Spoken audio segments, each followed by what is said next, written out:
श्रोताओं नमस्कार, स्वागत करते हैं आपका इस भेंट वार्ता में। मैं हूं आपके साथ आज दीपक निषाद और बहुत खास विषय हमने रखा हुआ है आज इस भेंट वार्ता में, जिसका प्रसारण हम कोरोना वॉरियर्स सीरीज के अंतर्गत कर रहे हैं। और इस भेंट वार्ता से जुड़ने के लिए हमारे साथ आज बेहद खास मेहमान हैं। आप हैं डॉक्टर आशीष पटेल, आयुष मेडिकल ऑफिसर हैं आप सागर में, और आयुर्वेद में आप एमडी हैं मनोरोग से। जी नमस्कार। आज हम बात करना चाहते हैं आयुष विभाग की जो भूमिका है कोविड-19 महामारी से लड़ने में, इस आपदा को काबू में करने के लिए, नियंत्रण में करने के लिए, और कैसे आयुर्वेद एक लाभदायक तरीका, नुस्खा हो सकता है लोगों को कोविड-19 महामारी से लड़ने में, स्वस्थ होने में। तो डॉक्टर साहब, सबसे पहले आपसे हम ये जानना चाहेंगे कि आयुष विभाग द्वारा कोविड महामारी के नियंत्रण के लिए क्या प्रयास किए जा रहे हैं? जी, वर्तमान में अभी आदरणीय कलेक्टर महोदय एवं हमारे जिला आयुष अधिकारी डॉक्टर संजय खरे सर के निर्देशन में संपूर्ण आयुष परिवार कोविड महामारी में कार्यरत है, जिसके अंतर्गत अभी एक आयुष काढ़ा का वितरण हो रहा है, जो कि शहर में बने हुए 6 कोविड केयर सेंटर, जहां पे माइल्ड से मॉडरेट यानी कम गंभीर वाले कोविड पॉजिटिव मरीजों को रखा जाता है, उनको प्रतिदिन सुबह शाम काढ़ा पिलाया जा रहा है, जिससे उनकी रोग प्रतिरोधक क्षमता बढ़ रही है।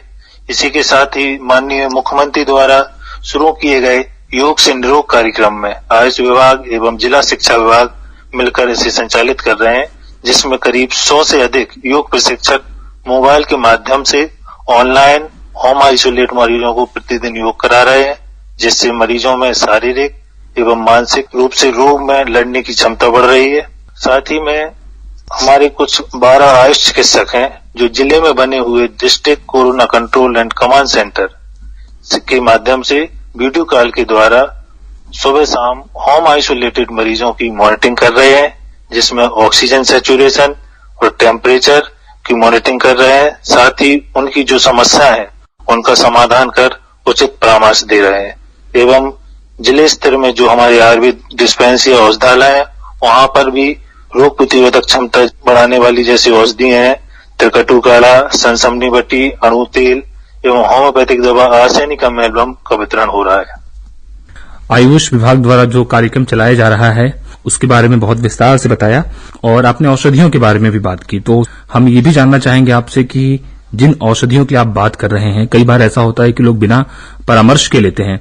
चूंकि आप विशेषज्ञ हैं, तो आपके माध्यम से चाहूंगा कि जनता के बीच ये संदेश जाए, जो लोग स्वयं से काढ़ा बना करके ले रहे हैं या दुकान से, मार्केट से खरीद करके ले रहे हैं, सेवन कर रहे हैं, और सनसमनी वटी या स्वसरी वटी जैसी कुछ जो औषधियां हैं उसका प्रयोग कर रहे हैं, तो इसका प्रयोग कितने दिनों तक करना है, कितनी मात्रा में करना है, क्या ज्यादा प्रयोग करना हानिकारक भी हो सकता है? जी, ये आपने बहुत अच्छा सवाल किया, क्योंकि आजकल देखा जा रहा है कि लोग काढ़ा या गिलोय घनवटी मैंने प्रॉपर डोज या टाइमिंग के साथ ना लेकर या चिकित्सक से परामर्श लिए बिना ही ले रहे हैं। ये भी है कि कोई आयुर्वेद औषधि या कोई भी औषधि अगर उसको प्रॉपर तरीके से ना लिया जाए टाइमिंग से या डोज के साथ, तो नुकसान कर सकती है। जी, जैसे कई अभी उदाहरण आ रहे हैं कि ये काढ़ा है, अगर इसकी ज्यादा क्वांटिटी में लोग ले रहे थे तो कई लोगों को गैस्ट्राइटिस जैसी पेट में जलन, नाक से ब्लीडिंग वाली समस्याएं सामने आई हैं। तो मेरा सभी से यही कहना है कि इसको चिकित्सक के परामर्श के अनुसार और मात्रा के अनुसार लें। इसमें काढ़े के लिए काढ़ा क्योंकि थोड़ा तीक्ष्ण होता है, तो उसकी क्वांटिटी का विशेष ध्यान है। जो सनसमनी वटी है या गिलोय घनवटी है, वो एक रसायन द्रव्य है जो एंटीऑक्सीडेंट की तरह काम करता है, रक्त शुद्धि भी करता है, बॉडी के बुखार जैसे लक्षणों को भी दूर करने में फायदेमंद है, इम्यूनिटी को बढ़ाता है। तो इसका ऐसा है कि बताया भी गया है हमारे शास्त्र में, इसको डेली लिया जा सकता है, लेकिन इसकी डोजिंग प्रॉपर होनी चाहिए। हर बॉडी के अनुसार इसकी अलग अलग मात्रा है, गर्भिणी के लिए अलग है, बच्चों के लिए अलग है, तो परामर्श के बाद ही लेनी चाहिए कोई भी औषध है। और जो अणु तेल है उसको दिनचर्या में वर्णित किया गया है कि उसको डेली लिया जा सकता है। ये एक प्रकार से फिजिकल बैरियर का काम करता है।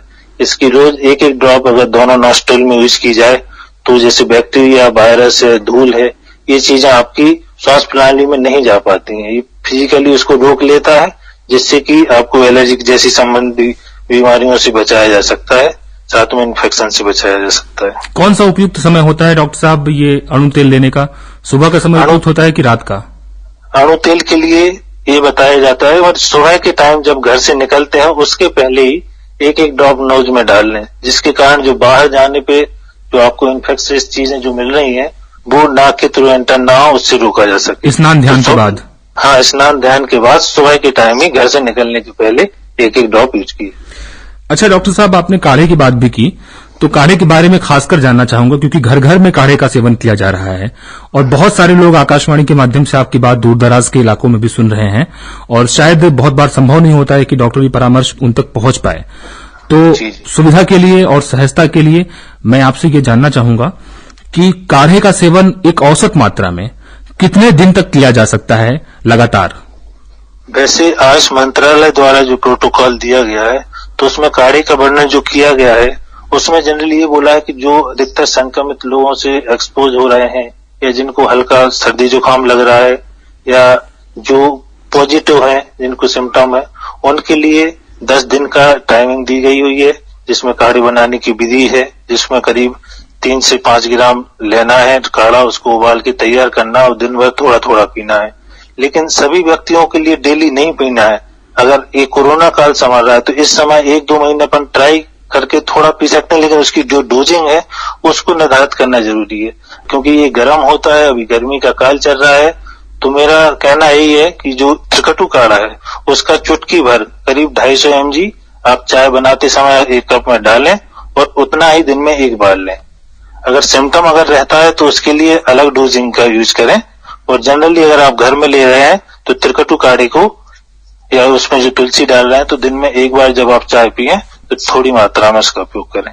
जी, निश्चित रूप से चिकित्सक की परामर्श से ही अगर दवाओं का सेवन किया जाए तो ज्यादा बेहतर है। वो ज्यादा बेहतर है। आप आसपास जो आयुर्वेदिक चिकित्सक हैं आपके, उनसे संपर्क करके आप और परामर्श ले सकते हैं, क्योंकि व्यक्तिगत डोज सभी चीजों का अलग हो जाता है। निश्चित रूप से, और हर व्यक्ति की अवस्था अलग अलग होती है, तो अवस्था के अनुसार चिकित्सक परामर्श देता है। तो ये स्वयं खुद के चिकित्सक ना बने, ये बहुत महत्वपूर्ण बात डॉक्टर साहब आपने बताया है।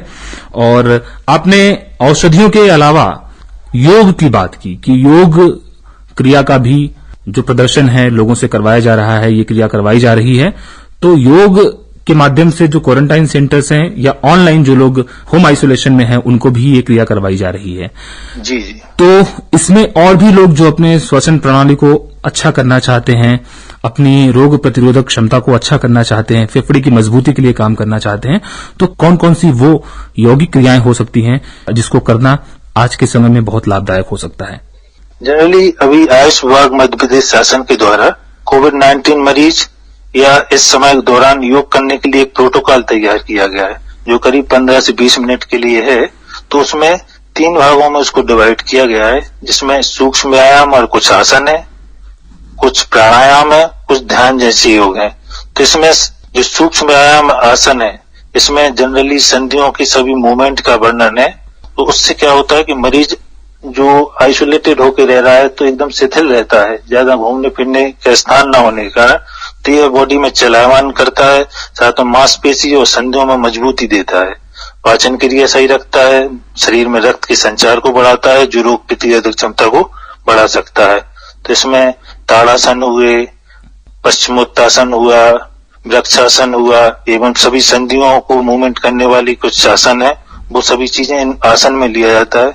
और दूसरा प्राणायाम है, इसमें डीप ब्रीदिंग एक्सरसाइज होती है, जिसमें फेफड़ों को मजबूत किया जाता है और लंग्स की कैपेसिटी बढ़ती है। तो इसमें अनुलोम विलोम और कुंभक, आप ज्यादा सांस खींच के रोकिए और एग्जस्ट करिए, इस प्रकार अनुलोम विलोम वाला प्राणायाम को, और साथ में शीतली जैसे प्राणायाम को बताया गया है, इससे लंग्स कैपेसिटी बढ़ती है। तीसरा आपका कुछ मन के लिए जरूरी है, जैसे ध्यान करना, अनेक कंसंट्रेशन बनाना, त्राटक करना और भ्रामरी जैसी क्रियाएं हैं जो मन को शांति देती हैं, एकाग्रता बढ़ाती हैं, साथ में मनोबल को बढ़ाती हैं। तो इस प्रोटोकॉल में इस तरीके से करीब आपको 3 प्रकार के योग मिल जाएंगे, जिसकी डिटेल भी आपको मिल जाएगी, नेट पे भी पड़ी हुई है, यूट्यूब पे भी है आयुष विभाग की ओर से, तो उसके थ्रू आप ये कर सकते हैं। डॉक्टर साहब, आपने बहुत महत्वपूर्ण बात बताई कि योग एक अहम भूमिका निभा रहा है कोविड मरीजों के स्वस्थ होने में। इन चीजों के अलावा अब हम मर्ज के शारीरिक पक्ष की बात कर लिए, अब हम मानसिक पक्ष की बात करना चाहें। हालांकि योग इन चीजों में ये चीजें कहीं न कहीं समाहित हैं ही, लेकिन फिर भी अगर हम अलग से स्पेसिफिक चर्चा करना चाहें इसके ऊपर, क्योंकि मरीज काफी हद तक मानसिक स्थिति उसकी बहुत निचले स्तर पर आ चुकी होती है और परिवार से अलग होने के कारण वो काफी अलग थलग महसूस करता है, कटा हुआ रहता है, उसको भावनात्मक और मानसिक संबल की जरूरत होती है। तो ऐसे में मानसिक स्थिरता और संतुलन कैसे बनाया जाए और कैसे अपने भीतर ये विश्वास पैदा किया जाए कि मैं ठीक हो रहा हूं और मैं ठीक हो जाऊंगा। देखिए, जैसा अभी देखा जा रहा है कि इस बीमारी के साथ साथ डर, बेचैनी, अवसाद, डिप्रेशन, अनिद्रा जैसी मानसिक बीमारियां ज्यादा देखने को मिल रही है, जिसमें संक्रमित मरीजों को परिवार समाज से आइसोलेट होकर रहना पड़ता है, जो और मनोबल को गिराता है। तो सभी लोगों से मेरा यही सलाह है कि जनरली धैर्य बनाए रखें, सोशल मीडिया एवं अन्य माध्यमों से प्राप्त नकारात्मक खबरों पर ध्यान न दें, न सुने, न उनको पढ़ें, अच्छी अच्छी किताबों को पढ़ें, और आपकी जो हॉबी है, अच्छा म्यूजिक है, उसको सुने, और अपने मित्रों और परिवारजनों से मोबाइल के माध्यम से, वीडियो कॉल के माध्यम से जुड़ें और अपनी बात शेयर करें, और साथ साथ निरंतर योग और प्राणायाम का अभ्यास करते रहें। डॉक्टर साहब, अब इस कार्यक्रम के आखिरी में बस आपसे हम ये जानना चाहेंगे कि कोरोना से बचाव के लिए जनता को क्या करना चाहिए, मरीजों को क्या करना चाहिए, जो तमाम हम कोविड अप्रोप्रिएट बिहेवियर की बात करते हैं, कोविड के अनुरूप व्यवहार की बात करते हैं, वो क्या होना चाहिए। और दूसरी चीज आपने बताया कि चिकित्सक की सलाह से औषधियों का सेवन करना चाहिए, दवाइयों का सेवन करना चाहिए।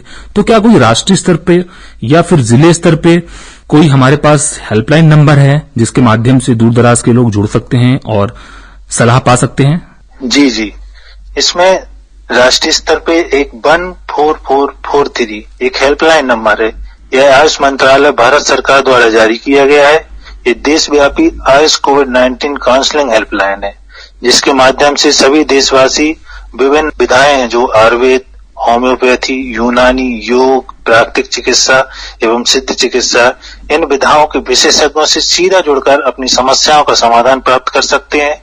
यह हेल्पलाइन सुबह 6 से लेकर रात 12 बजे तक खुली हुई है, जिसमें हिंदी, अंग्रेजी दोनों माध्यम से जानकारी प्राप्त की जा सकती है। साथ में यह आपके आसपास जो उपस्थित आयुष केंद्र है उसकी भी जानकारी देते हैं, जिससे आप उधर जाकर परामर्श ले सकें और इलाज प्राप्त कर सकें। ये तो आप होगी केंद्रीय सरकार द्वारा। मध्य प्रदेश सरकार द्वारा भी एक आयुष क्योर ऐप तैयार की गई है, जिसमें मध्य प्रदेश के करीब 70 से ज्यादा विशेषज्ञ चिकित्सक जो आयुर्वेद, यूनानी और होम्योपैथी के हैं, वो उसके द्वारा वीडियो कॉलिंग के द्वारा अपनी समस्याएं, ये निःशुल्क ऐप है जिसमें वीडियो कॉलिंग के द्वारा कोई भी देशवासी उनसे संपर्क कर सकता है और उनसे आयुर्वेद संबंधी या होम्योपैथी, यूनानी संबंधी इलाज ले सकता है, परामर्श ले सकता है। ऐप का नाम फिर से दोहरा देंगे डॉक्टर साहब आप? आयुष क्योर जी। और साथ में मैं यही कहूंगा कि शासन द्वारा बचाव हेतु जो गाइडलाइन दी गई हैं, जैसे मास्क पहनना, घर पर रहना, बार बार हाथ को धुलते रहना, सोशल डिस्टेंसिंग का पालन करना और भीड़ का हिस्सा न बनना, इनका उपयोग करें। और साथ में वैक्सीनेशन जरूर कराएं, क्योंकि यह पूर्णतः सुरक्षित है। साथ में नकारात्मक जो खबरें हैं उन पर ध्यान न दें, निरंतर योग और प्राणायाम करते रहें और आयुष विभाग द्वारा जो रोग प्रतिरोधक क्षमता बढ़ाने वाली औषधियों का बताया गया है उसका सेवन करें। जी, डॉक्टर आशीष पटेल बहुत तफसील से, बहुत विस्तार से आयुष विभाग द्वारा जो तमाम गतिविधियां संचालित की जा रही हैं उसके बारे में आपने बहुत विस्तार से बताया। बहुत बहुत शुक्रिया अदा करना चाहते हैं डॉक्टर आशीष पटेल, आयुष मेडिकल ऑफिसर सागर, आयुर्वेद में आप एमडी हैं। आपका हम बहुत बहुत शुक्रिया अदा करना चाहते हैं कि आपने समय निकाला और हमारे श्रोताओं से बात की। जी, धन्यवाद।